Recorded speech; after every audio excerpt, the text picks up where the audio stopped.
Hadis masyhur, hadis Ibnu Umar radhiyallahu taala anhuma, akhadha Nabi sallallahu alaihi wasallam bimankibayya.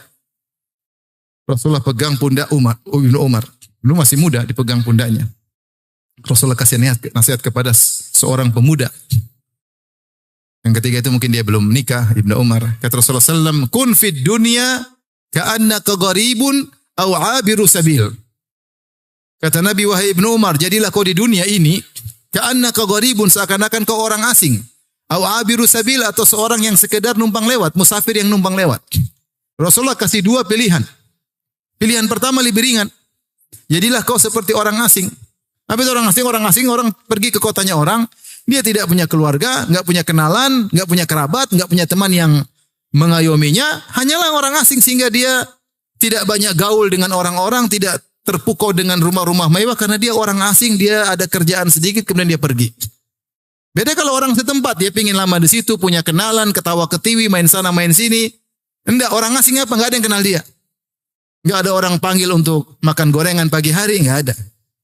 Enggak ada yang ngajak makan malam, enggak ada. Enggak ada yang ngajak ngobrol, enggak ada. Karena orang asing, enggak ada yang kenal dia.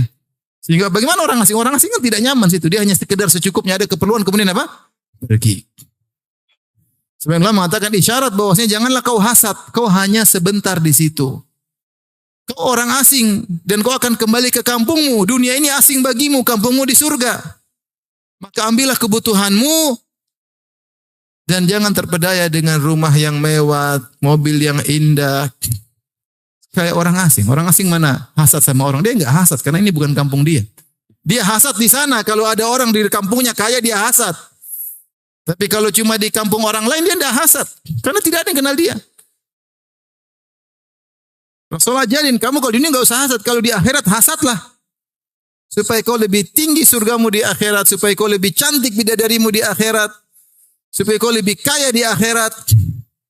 Jadi kalau antum lagi di luar naik motor butut ya, terus ada mobil mewah lewat, nanti di akhirat lihat gitu dong. Belum tentu kok bos di sini bos di sana juga, lihat nanti kayak gitu. Baca Quran semangat, saingan hasad di akhirat bukan di sini tidak perlu hasad-hasatan. Kita orang asing kata Nabi sallallahu alaihi wasallam. Dan orang asing tidak banyak gaul secukupnya. Jangan buang-buang waktu, terlalu banyak. Grup WhatsApp, grup sampai 20 habis waktu. Grup 1, grup 2, grup 3, grup 4, grup 5 sampai grup 20. Sehingga maslahat kita yang sungguhnya kita abaikan. Kemudian Rasulullah SAW kasih pilihan kedua yang lebih berat. Atau di sini ditafsirkan oleh para ulama bal dengan idrab. Maksudnya bahkan kalau bisa berpindahlah pada tahap berikutnya. Ini seperti Allah Subhanahu wa taala, wa arsalnahu ila mi'ati alfin aw yazidun. Dan Allah mengutus Nabi Yunus alaihissalam kepada 100.000 orang, au yazidun atau lebih. Au di sini bukan artinya atau. Au di sini bal, bahkan lebih dari 100.000. Jadi au terkadang maknanya bal. Kalau Allah mengatakan 100.000 atau lebih, seakan-akan Allah ragu. Enggak, yang benar au di sini maknanya adalah bal yazidun. Yaitu Yunus alaihissalam di zaman dia punya pengikut lebih dari 100.000. Dan ini jumlah yang besar di zaman dahulu. Nabi Yunus alaihissalam. Sama. Ketika Nabi berkata, kun fid dunya ka'annaka gharib. Jadilah kau di dunia seperti orang yang asing. Oke, itu pun sudah susah. Kita di dunia susah menjadi seperti orang asing. Pilihan yang lebih berat lagi kata Allah, kata Nabi, au abiru sabilin ay bal abiru sabil, bahkan kalau kau bisa jadilah seperti orang yang cuma numpang lewat. Kalau orang asing masih tinggal. Masih ada tinggal sehari, 2 hari, 3 hari, sebulan. Kalau numpang lewat, cuma mampir, terus jalan lagi. Dia mampir kemudian buang hajat atau makan siang, kemudian melanjutkan perjalanan. Perjalanan masih panjang. Seakan-akan Nabi mengatakan, jadilah kau orang di dunia, ambil secukupmu saja. Untuk duniamu secukupnya untuk kau melanjutkan perjalanan yang jauh. Perbanyak akhirat. Kalau mau bekal yang banyak untuk apa? Akhirat. Untuk dunia secukupnya saja. Jadi mengatakan tadi, seperti pengembara yang mampir sebentar di bawah sebuah pohon untuk tidur sebentar kemudian melanjutkan perjalanan. Ini lebih berat lagi. Para ulama menafsirkan itu seorang yang numpang lewat apa? Emang dia mau ambil dunia banyak-banyak? Nggak bisa. Dia ambil dunia banyak-banyak, dia nggak bisa jalan, cuma numpang lewat. Dia ambil secukupnya aja karena dia mau pergi. Cukupnya paling buang hajat, makan, lanjut lagi. Tidak lamanya banyak. Ini lebih berat lagi. Kita di dunia kalau bisa ngambil sebanyak-banyaknya, sebanyak-banyaknya. Kita lemah. Dari sini, inilah perjalanan kita menuju kampung akhirat. Menuju kampung kita yang sesungguhnya. Bagi orang beriman, kampungnya tadi surga. Dan perlu kita sadari bahwasanya destinasi kita di dunia hanyalah sebentar dengan sangat sebentar. Tetapi sebentar ini ternyata adalah penentu untuk destinasi berikutnya. Siapa yang di destinasi ini menjadi orang soleh, maka dia akan bahagia pada destinasi berikutnya. Siapa yang di dunia ini ternyata dia enggak benar, bekal akhiratnya sedikit, maka dia akan sengsara pada destinasi berikutnya. Suatu bait syair yang disebahkan kepada Ali Zainal Abidin, beliau berkata, safari ba'idun wa zadu la yuballighani wa quwwati dha'ufat wal mautu yatlubuni. Safarku masih panjang, kata dia. Masih panjang. Dunia, alam barzah, padang mahsyar. Safarku panjang. Wa zadu la yuballighani, sementara bekalku tidak akan buat aku bisa sampai sedikit. Wa quwwati dha'ufat, sementara kekuatanku semakin melemah. Wal mautu yatlubuni, sementara kematian terus mengejarku. Kata seorang penyair, tazawwad minat taqwa fa innaka la tadri idza janna al-lailu hal ta'ishu ila al-fajri. Berberkalah dengan ketakwaan, sungguhnya kau tidak tahu jika telah tiba malam hari apa kau bisa hidup sampai besok hari. Apa kau bisa hidup sampai terbit fajar? Tidak ada yang tahu. Wa kam min sahihin mata min ghairi illatin wa kam min saqimin ashahina min ad-dahri. Betapa banyak orang sehat tahu-tahu meninggal dunia tanpa sakit sebelumnya. Banyak sekali. Banyak sekali. Banyak mati tiba-tiba. Lagi ngobrol tahu-tahu mati. Ada begitu. Ngobrol tahu-tahu mati. Lagi sehat-sehat ketabrak mobil, ada. Lagi segar-segarnya pesawat meledak, banyak kita nggak tahu. Jadi berbekalah dan fa inna khair wa tazawwadu fa inna khairaz zadi taqwa. Berbekalah dan sebaik-baik bekal adalah ketakwaan. Ma'asyiral muslimin wal muslimat, oleh karenanya ibu yang dirahmati Allah Subhanahu wa taala dan para bapak yang dirahmati Allah Subhanahu wa taala, inilah destinasi kita, hendaknya kita serius. Nah, kita tinjau destinasi berikutnya sangat berat. Kita akan masuk dari alam barzah. Dan alam barzah, ya saya sampaikan secara singkat saja tentang destinasi-destinasi kita. Setelah kita di dunia selesai waktunya, kita masuk di alam barzah. Di alam barzah ada 3 kejadian. Yang pertama namanya adalah himpitan alam barzah, ya. Himpitan alam barzah. Setiap orang akan merasakan himpitan tersebut. Kata Nabi SAW, ya, dhammatul qabr, lau naja minha la naja Sa'ad bin Mu'adz radhiyallahu anhu. Kalau ada orang selamat dari himpitan tersebut, maka pasti selamat Sa'ad bin Mu'adz. Tapi Sa'ad bin Mu'adz saja yang meninggal, ihtazza arsyur rahman, sampai arsy Allah bergetar ketika Sa'ad meninggal karena mulianya Sa'ad, itu pun mengalami himpitan di alam barzah. Itu adalah suatu hal yang dilewati seperti orang sakit di dunia akan dia lewati. Seperti sakaratul maut ada rasa sakit sebelumnya. Sama ketika masuk alam barzah juga ada himpitan alam barzah. Setelah itu akan ada banyak fitnah kubur. Fitnah kubur ditanya oleh malaikat Munkar dan Nakir. Aswadani azraqani, berwarna hitam dan biru. Yuqalu li ahaduhuma Munkar wal akhar Nakir.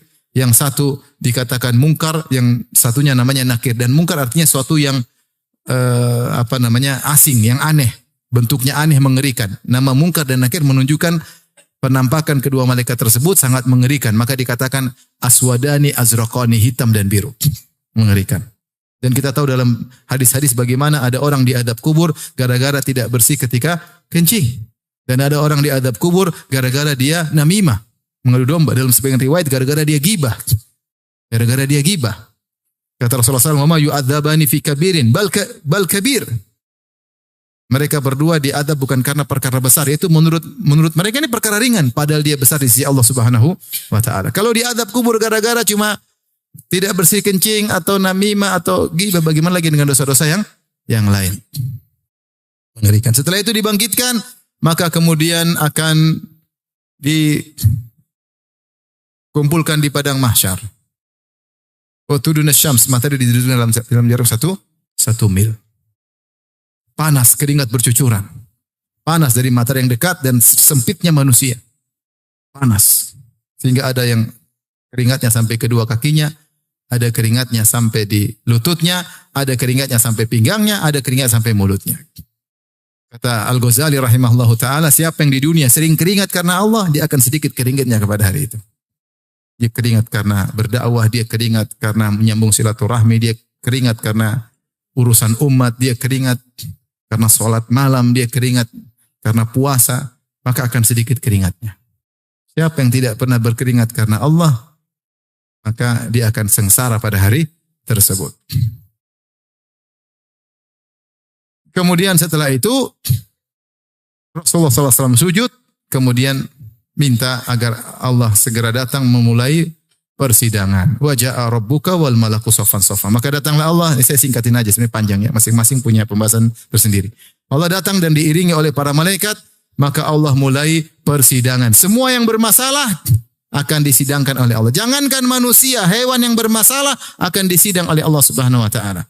Kata Rasulullah SAW, la tu'addunnal huquqa ila ahliha hatta yuqada li syaltil jalha min syaltil qarna. Sungguh kalian akan mengembalikan hak manusia hari kiamat kelak, yaumul qiyamah. Jangankan kalian manusia, hewan, kambing yang tidak bertanduk pernah ditanduk sama kambing nakal yang bertanduk, dia akan mengkisos kambing yang bertanduk. Makanya dalam hadis Abu Dzar, ketika Rasulullah SAW melihat ada 2 ekor kambing yang saling tanduk-tandukan, tantatihan, maka Rasulullah berkata, ya, 5 tantatihan. Kenapa 2 kambing tersebut saling tanduk-tandukan? Kata Abu Dzar, la adri, aku tidak tahu. Kata Rasulullah SAW, walakinna Allah yadri. Tapi Allah tahu kenapa mereka 2 saling tanduk-tandukan. Fasayaqdi bainahuma yaumal qiyamah. Dan Allah akan menyidang mereka berdua pada hari kiamat. Yaitu Rasulullah ingin bilang, jangankan kalian hewan aja disidang, apalagi kalian. Awwalu ma yuqda bainan nas fid dima. Kemudian Rasulullah yang pertama kali disidang urusan darah, ngeri urusan darah. Yang pernah bunuh, yang pernah ini, yang pernah mukul, itu pertama disidang. Sampai orang yang pernah dibunuh, dia berdiri pegang tangan yang pembunuhnya sambil satu tangannya memegang kepalanya. Kemudian kepalanya berbicara, ya Rabbi hadza qatalani. Ya Rabbku, dia telah bunuh saya. Allah tanya, kenapa kau bunuh dia? Kalau karena jihad, karena fisabilillah, selamat. Kalau enggak, binasa hari tersebut. Semua akan disidang. Hatta latmah, satu tamparan, satu kata-kata zalim kepada orang, semua akan disidang. Semua akan disidang. Makanya hati-hati, jangan zalimin orang. Jangan makan harta orang lain. Jangan menjatuhkan harga diri orang lain. Jangan pernah mukul orang lain. Jangan pernah punya andil dalam memukul orang lain. Jangan sama sekali. Kita dizalimi enggak ada masalah. Kita dizalimi, kita akan ambil hak kita di akhirat. Tapi kalau kita yang menzalimi, kita binasa. Kita binasa. Kata Rasulullah SAW, "Adzulmu dzulumatun yaumal qiyamah." Bahwasanya kezaliman adalah kegelapan yang bertumpuk-tumpuk pada hari kiamat kelak. Orang akan sengsara pada hari tersebut, orang-orang yang zalim. Orang yang zalim. Mengerikan. Tapi orang yang baik akan bahagia. Intinya setelah disidang, kemudian dihisab. Dihisab. Hisab itu apa? Diaudit. Allah audit. Kau pernah begini, kau pernah begini, kau pernah begini. Semua diklasifikasikan. Ini amal soleh, ini amal buruk. Fungsinya audit. Antum kalau diaudit KPK takut nggak? KPK. Dia baru buat catatan, ketahuan. Oh ternyata kita kemarin kumpul-kumpul ketahuan. Itu baru catatan ke KPK. Gimana lauhil mahfuz?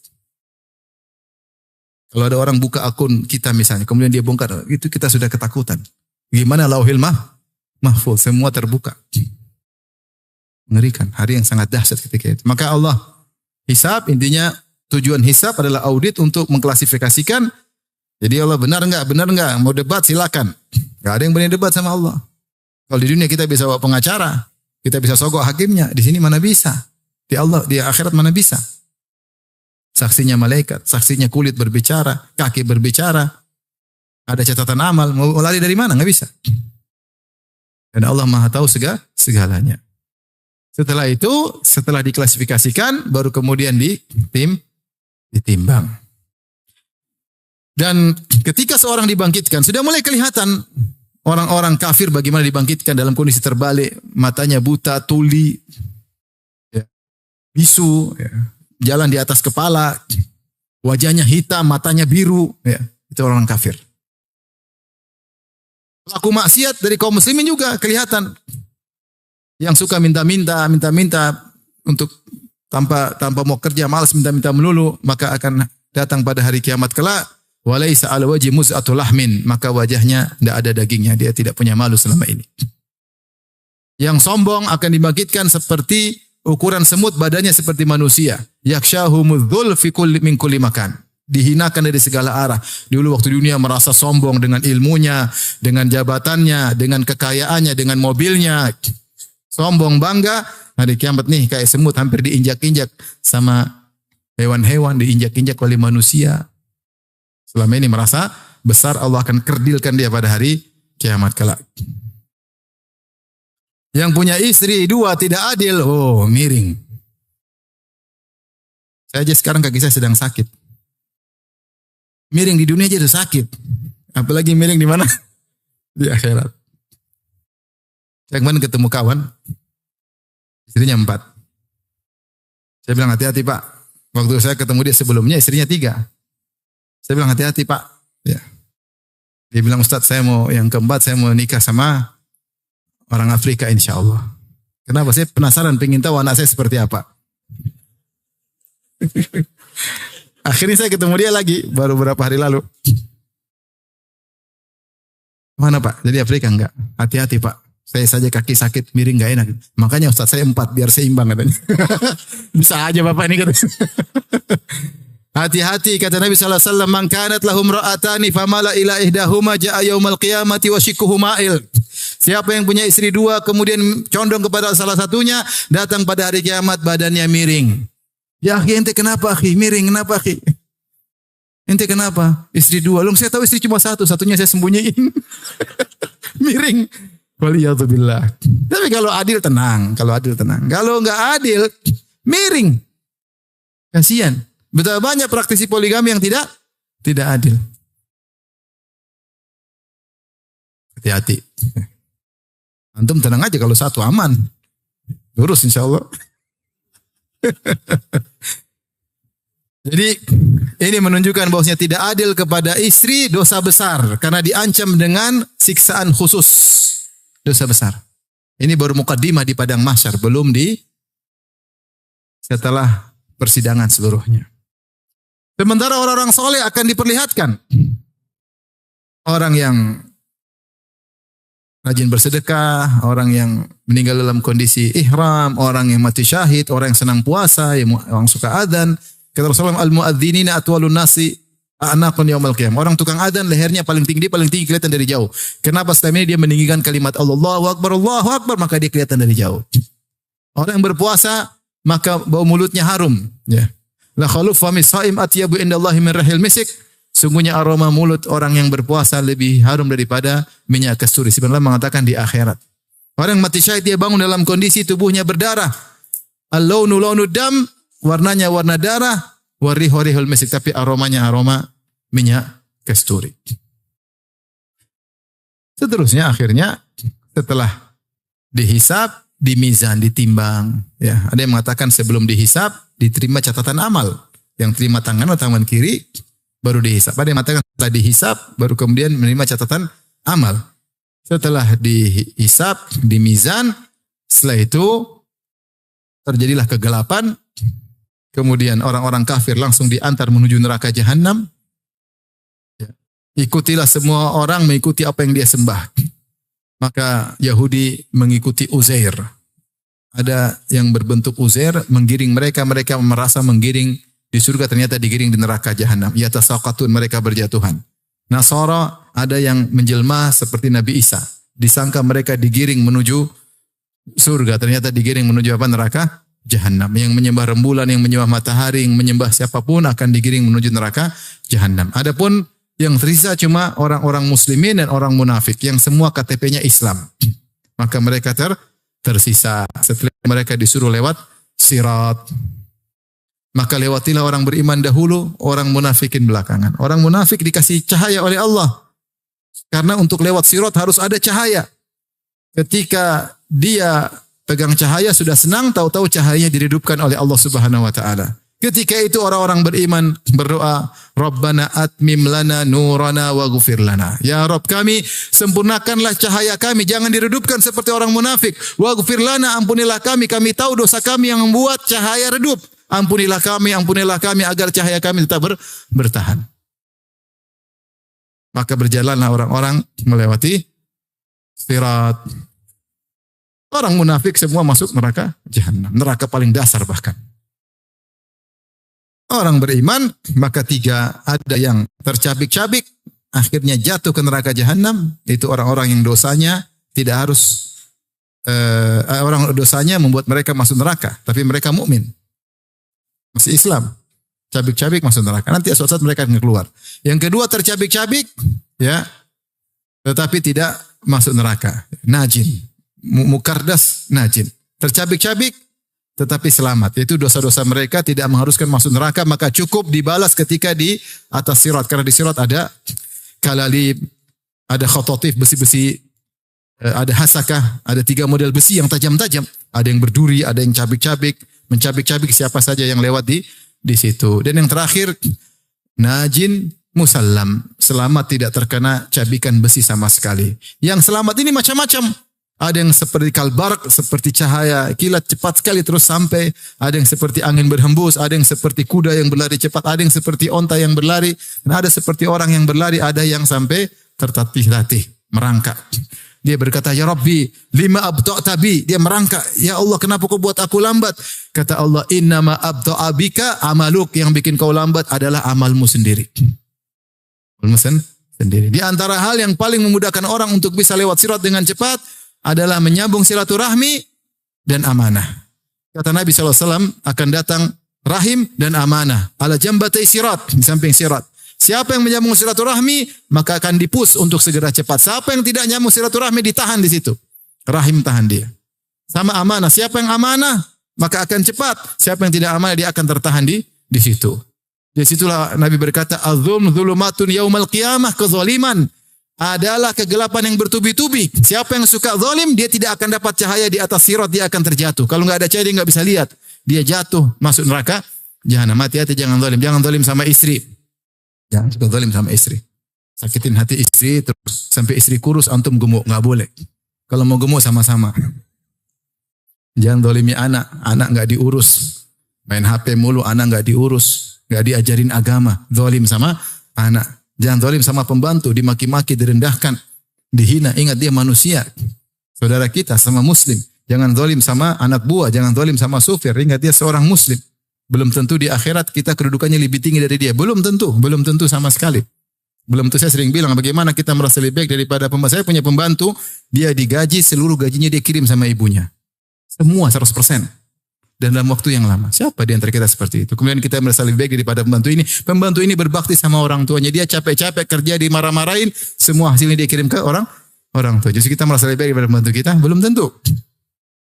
Jangan zalim.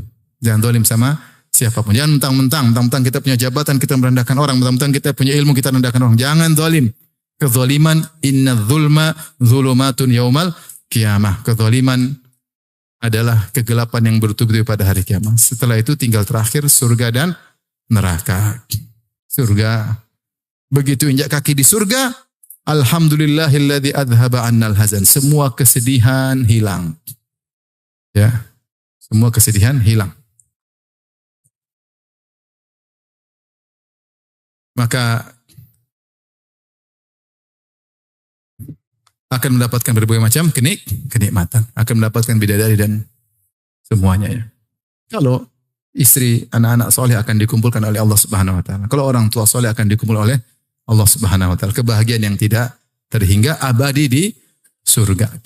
Ini saja yang bisa sampaikan. Maka siapa yang berhasil sampai ke surga, maka dia telah pulang ke kampung halamannya. Siapa yang mampir ke neraka, dia salah pulang. Mungkin bekalnya kurang. Mungkin dia lupa tujuan dia. Tidak mikir kampung halamannya. Dia pikir cuma destinasi dunia sehingga dia lupa. Dunia terlalu dia pikirkan, lupa untuk pulang ke kampung akhirat. Kata Rasulullah SAW, mal fakhra akhsha alaikum, bukanlah kemiskinan aku khawatirkan kepada kalian, innama akhsha alaikum antubsata alaikum dunya, yang aku khawatirkan jika dunia dibukakan bagi kalian. Kama busitat ala man kana qablakum, sebagaimana dunia telah dibukakan bagi orang-orang sebelum kalian. Fatanafasuha kama tanafasuha, maka kalian pun akan berlomba-lomba mencari dunia sebagaimana orang-orang sebelum kalian berlomba-lomba.